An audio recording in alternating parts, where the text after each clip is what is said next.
গেল ২১ জুন ইরানের গুরুত্বপূর্ণ ৩টি পারমাণবিক স্থাপনায় B-2 স্টেলথ বোমারু বিমান দিয়ে হামলা চালায় যুক্তরাষ্ট্র, যা এই যাবৎকালে যুক্তরাষ্ট্রের সবচেয়ে বড় সামরিক অভিযান হিসেবে অভিহিত করা হচ্ছে।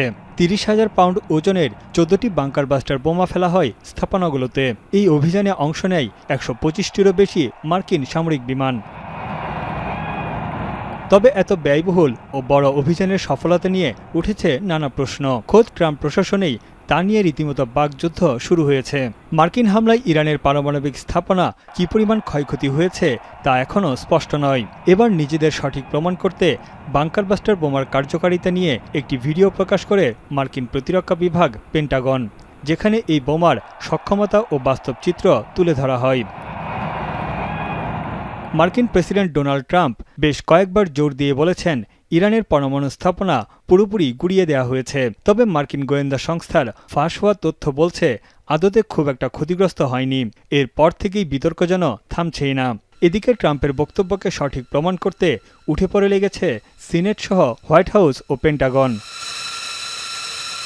মার্কিন গোয়েন্দা সংস্থা সিআইএর পরিচালক জন র্যাটক্লিফ, প্রতিরক্ষা সচিব পিট হেগসেথ, পররাষ্ট্রমন্ত্রী মার্কো রুবিও এবং জয়েন্ট চিফ অব স্টাফের চেয়ারম্যান সহ সিনেটের শতাধিক সদস্য ইরানের উপর হামলার বিষয়ে আলোচনা করেন। তাদের মতে তেহরানের পারমাণবিক কর্মসূচিতে বড় আঘাত করা হয়েছে।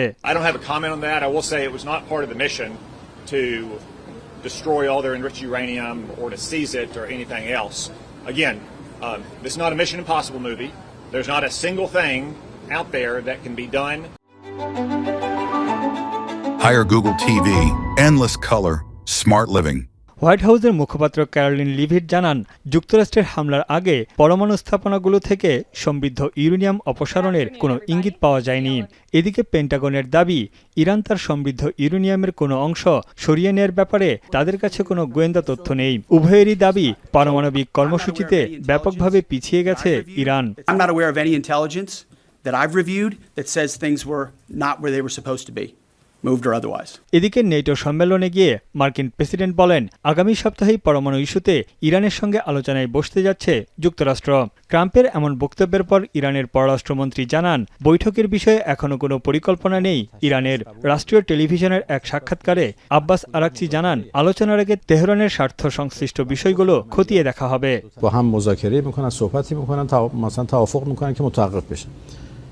گفتم ما هیچ آتش‌بس قبول نداریم.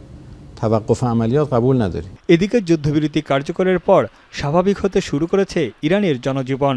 অনিশ্চয়তা কাটিয়ে নিজ নিজ আবাসস্থলে ফিরছেন ইরানিরা।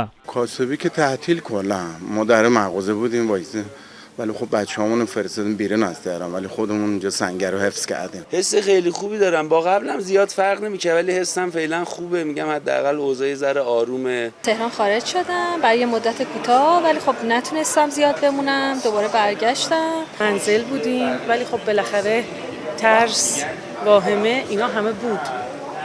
ولی خب خدا رو شکر ইসরায়েলের বিরুদ্ধে সংঘাতে তেহরানের পাশে দাঁড়ানোর জন্য চীনকে ধন্যবাদ জানিয়েছে ইরান। সংঘাতের পর প্রথম বিদেশ সফরে চীনে সাংহাই সহযোগিতা সংস্থার সম্মেলনে যোগ দেন ইরানের প্রতিরক্ষামন্ত্রী আজিজ নাসিরজাদে। তানভীর জনি, এখন বিশ্ব।